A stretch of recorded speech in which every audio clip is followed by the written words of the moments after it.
A Beam of Light That Doesn't Land, by Ṭhānissaro Bhikkhu. SN 43 contains a list of 33 names for Nibbana. One of them is anidassana, which a dictionary of Pali defines as invisible and not accessible to sight. However, most of the citations the dictionary gives for this definition are drawn from the Abhidhamma and later texts. If we want to know what it means in the context of the suttas, we have to look exclusively there. And it turns out that the term appears in only 3 other sutta passages, once as a standard attribute of space, and twice as an attribute of a special kind of consciousness. It's obvious that in calling Nibbana anidassana, the suttas are not saying that Nibbana is identical to space, but the reference to space as anidassana in MN 21 gives a clear picture of what the word might mean. Suppose, monks, that a man were to come along carrying lac, yellow orpiment, indigo or crimson, saying, "I will draw pictures in space, I will make pictures appear." Now, what do you think? Would he draw pictures in space and make pictures appear? No, Lord. Why is that? Because space is formless and anidassana. It's not easy to draw pictures there and to make them appear. The man would reap only a share of weariness and disappointment. Now, the reason why you can't draw pictures in space is not because it's invisible or not accessible to sight. It's because space doesn't have a surface. So in this case, anidassana would mean without surface. But as I noted above, the term anidassana is also used to describe a type of consciousness.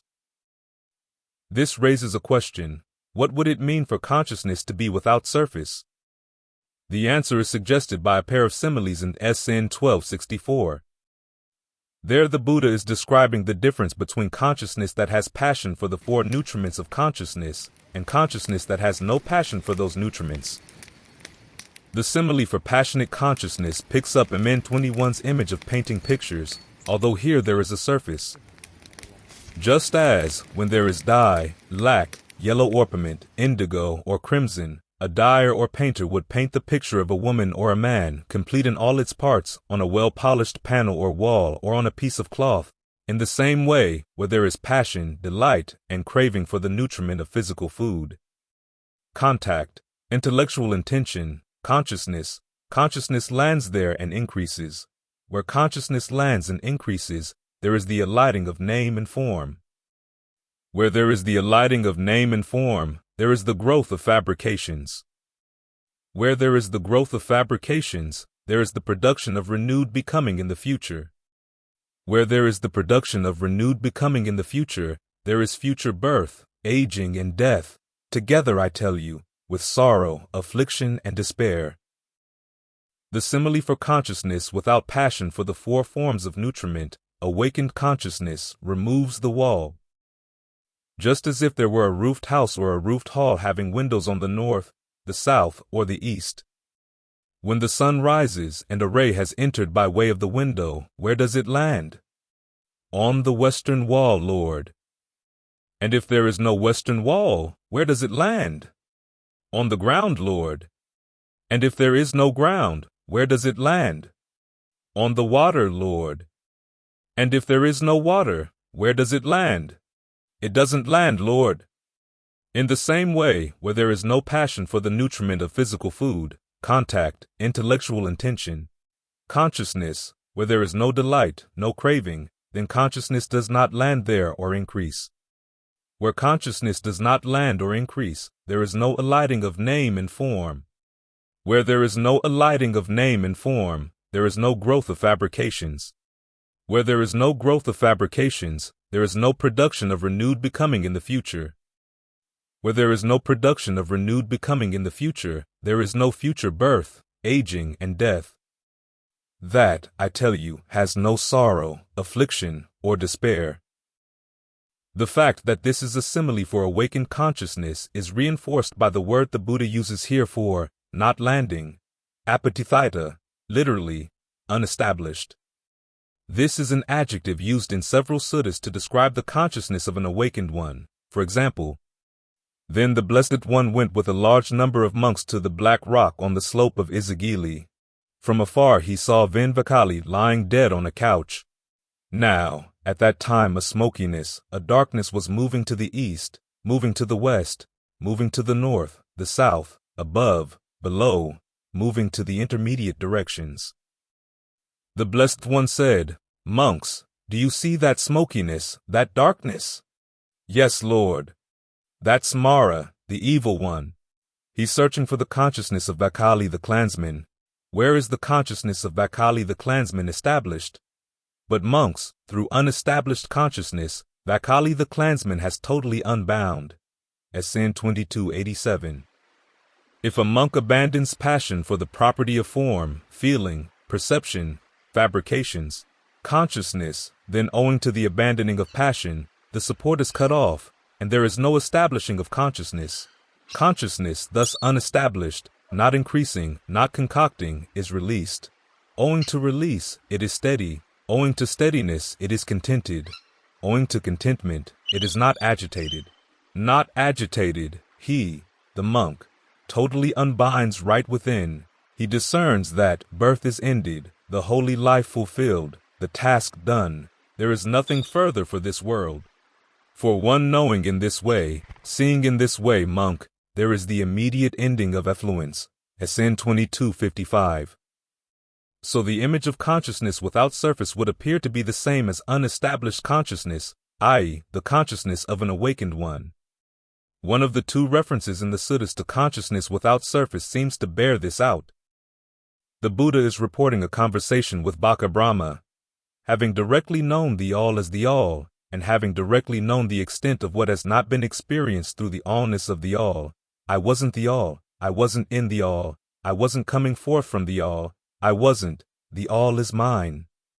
I didn't affirm the all, thus I am not your mere equal in terms of direct knowing, so how could I be inferior? I am actually superior to you. If, good sir, you have directly known the extent of what has not been experienced through the allness of the all, may it not turn out to be actually vain and void for you.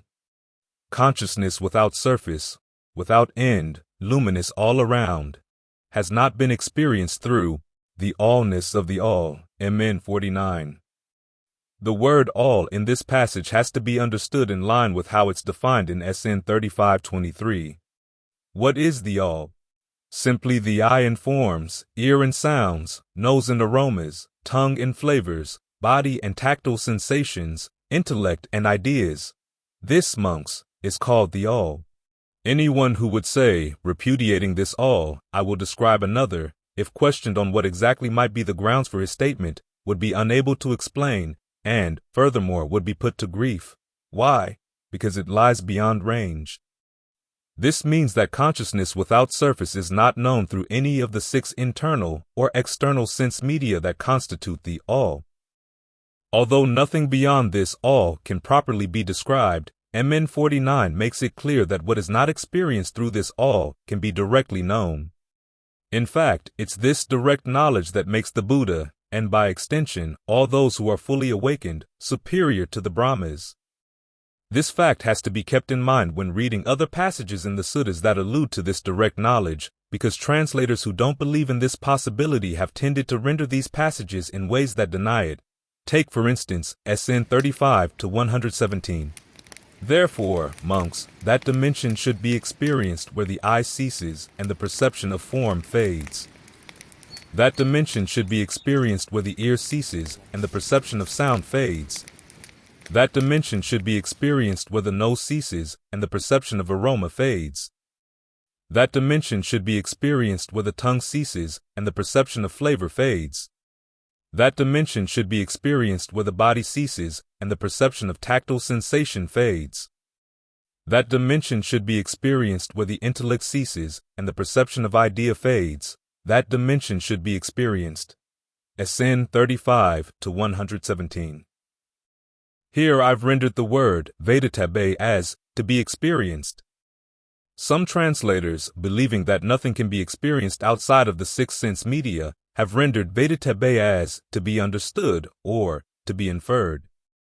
But this verb is more normally translated as to be known or to be experienced.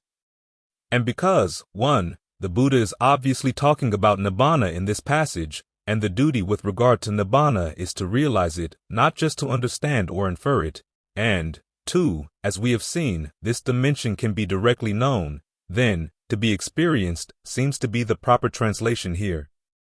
The Buddha didn't simply infer or understand Nibbana, he directly knew it. In fact, even those who have attained just the first level of awakening, achieving the level of 1 in training, have directly known it as well. MN 1. Another example of a similar type of mistranslation deals with the following sentence from MN 38. Worthless man, haven't I in many ways said of dependently co-arisen consciousness, apart from a requisite condition, there is no coming into play of consciousness? The Pali here is Nanumaya moa purisa aniparayana patika samupana vinanam vatam, anatra pakaya nati vinanasa sambhivoti. The way I've translated this sentence, with the Buddha modifying consciousness, vinanam, with the adjective dependently co-arisen, patika samupanam, leaves open the possibility that there might be a consciousness that is not dependently co-arisen, in the same way as modifying the word guitar with the adjective acoustic leaves open the possibility that there are other types of guitars aside from acoustic ones. Modifying consciousness in this way would leave room for a consciousness, such as consciousness without surface, that's not dependent on conditions. However, translators who don't believe in the existence of such a consciousness translate the passage in such a way as to rule out that possibility altogether. For instance, here is one such rendering. Misguided man, have I not stated in many ways consciousness to be dependently arisen, since without a condition there is no origination of consciousness? But as I have pointed out in a footnote to my translation of MN 38, this rendering doesn't do justice to the syntax of the Pali. The discussion in that footnote is technical, and repeating it here would weigh down the current discussion. If you're interested in the details, you can consult the footnote. Here we can simply note that if the Buddha meant to leave open the possibility that there could be a consciousness not dependent on conditions, he would have done so in other parts of the canon as well. And when we check the standard way he defines the consciousness aggregate, i.e., consciousness dependent on conditions, we find that he does just that many times throughout the suttas. Here's the definition. Any consciousness whatsoever that is past, future, or present, internal or external, blatant or subtle, common or sublime, far or near, all sabam. Consciousness is to be seen as it has come to be with right discernment as, this is not mine, this is not myself, this is not what I am, as in 2259.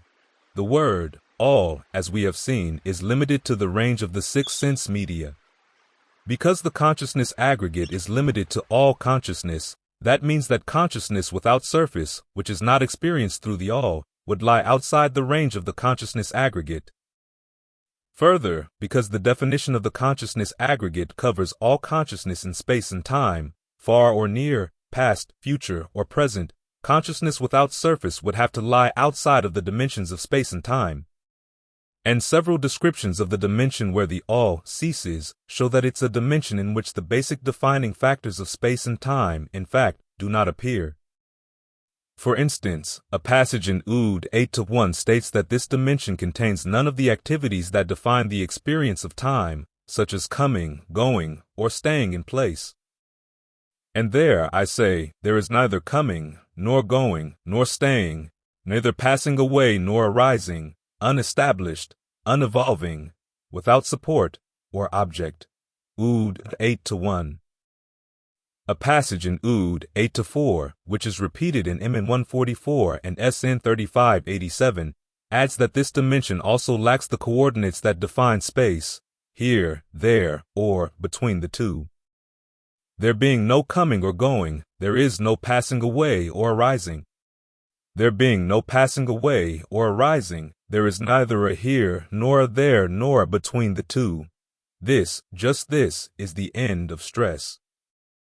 The fact that this dimension lacks any of the features that define any experience of space and time may explain the fact that even though the canon often makes the point that Nibbana is unchanging, as Sin 43, it never describes it as eternal, sasata. After all, eternity is a measure of time, so it wouldn't properly apply to anything outside of space and time. Now, because this dimension is unconditioned and lies outside of space and time, it can't arise or pass away. That means it possesses the characteristics of the unfabricated. Now, these three are unfabricated characteristics of what is unfabricated. Which three? No arising is discernible, no passing away is discernible, no alteration while staying is discernible. And 348. The passages cited here, taken together, don't merely leave open the possibility that there are two types of consciousness, one, that contained in the consciousness aggregate, and two, that not contained in the consciousness aggregate. They actually flesh out the picture of what that second kind of consciousness would be like, without surface, i.e., free from objects, free from passion, outside of space and time, unconditioned, unestablished, and unchanging. These considerations provide the background for understanding the second of the two passages in the canon that make reference to consciousness without surface. In this passage, the Buddha poses two questions and then provides a three-sentence answer to both. Where do water, earth, fire, and wind have no footing? Where are long and short, coarse and fine, fair and foul?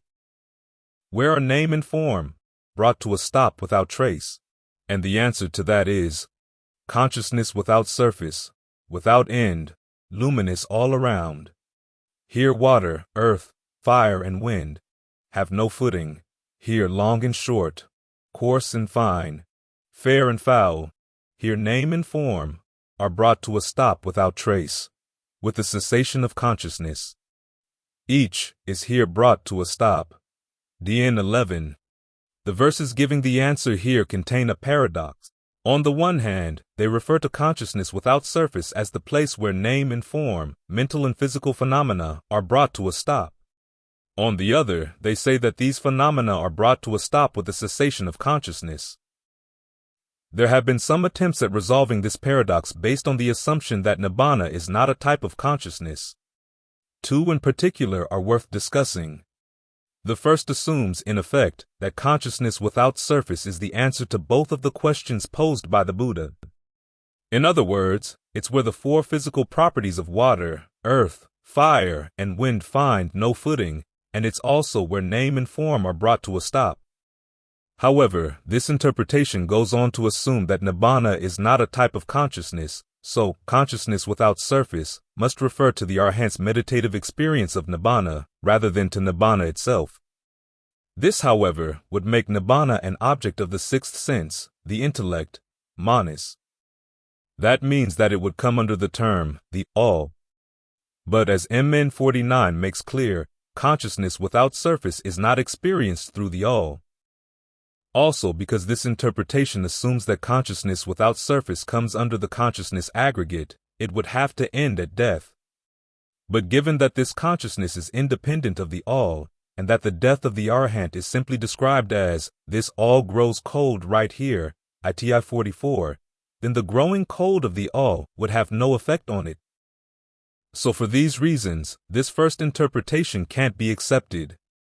The second interpretation asserts that consciousness without surface is the answer only to the Buddha's first question and not to his second. Those who propose this interpretation argue that consciousness without surface refers to the level of concentration called the dimension of the infinitude of consciousness, which is where the four physical properties have no footing.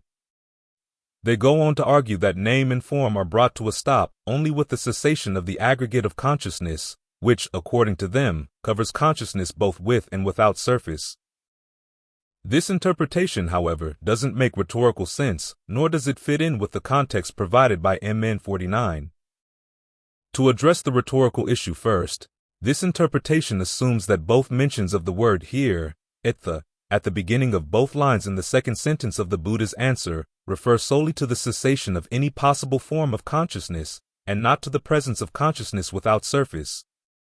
In other words, they refer to a noun, cessation, in the following sentence, and not to the noun in the sentence that precedes them. However, Ṭha in Pali functions as a pronoun that usually refers to its antecedent. In the first sentence of his answer, the Buddha already used the word here, clearly to refer to its antecedent, consciousness without surface.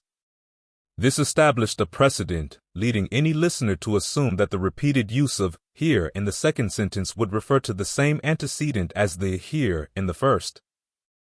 If had meant for the word here in the second sentence to refer to something else, the cessation of any possible form of consciousness mentioned only in the third sentence, he wouldn't have wanted to confuse his listeners by repeating it so emphatically at the beginning of each line immediately after using it to refer to consciousness without surface. And we should note that there's nothing corresponding to the word but to separate the repeated heres in the second sentence from the here in the first. Aside from rhetorical issues, though, there's the issue of context. Nowhere in the canon is consciousness without surface used as a name for the dimension of the infinitude of consciousness. This state of concentration takes as its object the perception, infinite consciousness, which is known through the sixth sense medium, the intellect. However, as we have seen, MN 49 states that consciousness without surface is not experienced through any of the six sense media. Therefore, it can't be identical with the state of consciousness known through any of those media. So this second interpretation too has nothing to recommend it. When we approach these verses with the understanding that consciousness without surface doesn't lie under the consciousness aggregate, then the Buddha's answer makes rhetorical sense. The heres in the second sentence refer the same antecedent as the here in the first sentence. Consciousness without surface is where name and form are brought to a stop without trace. At the same time, the paradox contained in the answer, understood in this way, is easier to resolve. When the last lines mention the cessation of consciousness, they're referring to the cessation of the consciousness aggregate. But because consciousness without surface doesn't arise or cease, it's not affected by that cessation. In fact, it's what's uncovered when the consciousness aggregate is allowed to cease. Again, it's where name and form, along with all their inherent suffering and stress, are brought to a stop without trace. This interpretation raises two questions. The first is, given that consciousness without surface lies outside the all, how can it properly be described in the first place? The answer, as best as I can see, is that the Buddha needed to describe the goal of the path he was teaching to at least some extent, so that, 1, his listeners would feel motivated to follow the path, and 2, they could judge their meditative attainments to see whether they had actually reached the goal. To get around the fact that, strictly speaking, the goal lies beyond description, the Buddha would most often point at it in other ways, apart from straightforward description, through metaphors, paradoxes, and negative descriptions, i.e., saying what it's not or what it's devoid of, and rarely stating directly what it is. One of the points he had to address so that his listeners would recognize the goal when they encountered it in their practice was whether it's characterized by consciousness or lack of consciousness. Had he said that the goal is devoid of consciousness, that would have counted as a description too. Either way, this was an issue he had to address. The terms he chose to use in this case, consciousness without surface, that doesn't land or isn't established, are, like the term Nibbana itself, metaphorical.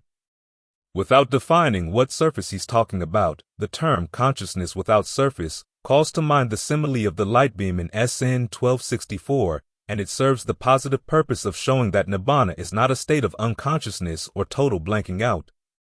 These metaphors are supported by the many instances in which the Buddha and his disciples use images of light, awakening, and absence of darkness, SN 5611, SN 1-7, UD 110, knowing and seeing, DN 15, and 1096, rather than images of darkness, sleep, or oblivion to describe the attainment of the goal. This point is important for all those who practice, because there are states of mind, corresponding to the state of the non-percipient beings, in which all consciousness and perception is blotted out, DN1, DN15. These states could easily be, and frequently have been, mistaken as noble states of cessation, although DN1 makes clear that they're not related to the noble attainments at all, and, in fact, can form the basis for serious wrong view. Any passion for the oblivion of such states would count as a form of craving for non-becoming, which, as the Buddha frequently pointed out, simply leads to more becoming. 56:11, MN 49. Knowing that Nibbana does involve a type of consciousness that doesn't fall under the consciousness aggregate can help to counteract this dangerous pitfall. The second question is, why would the Buddha have wanted to use a paradox in his answer in DN 11? Wouldn't his answer have been easier to understand without it? Here again, we can only guess at his reasons, but they seem to be related to an opposite misunderstanding. There are states of luminous, immeasurable, non-dual consciousness that nevertheless are fabricated and intwined. These too would be easy to mistake for a noble attainment, even though they come under the consciousness aggregate. The result of such a misunderstanding would be that any lingering passion for this type of consciousness would get in the way of finding what's truly unfabricated. On reaching these states of concentration, meditators would fasten on them, through a subtle craving for becoming, and stop looking any further in their practice. So when you gain an experience like that, you have to make sure that you have no passion for it at all. This requires a willingness to thoroughly abandon passion for any and all forms of consciousness, no matter how luminous or immeasurable, allowing them all to cease. So, in effect, the Buddha's paradox in Dien 11 is alerting you to the fact that if you want to attain consciousness without surface, you have to, in the words of SN 23-2, smash, scatter, and demolish consciousness and make it unfit for play.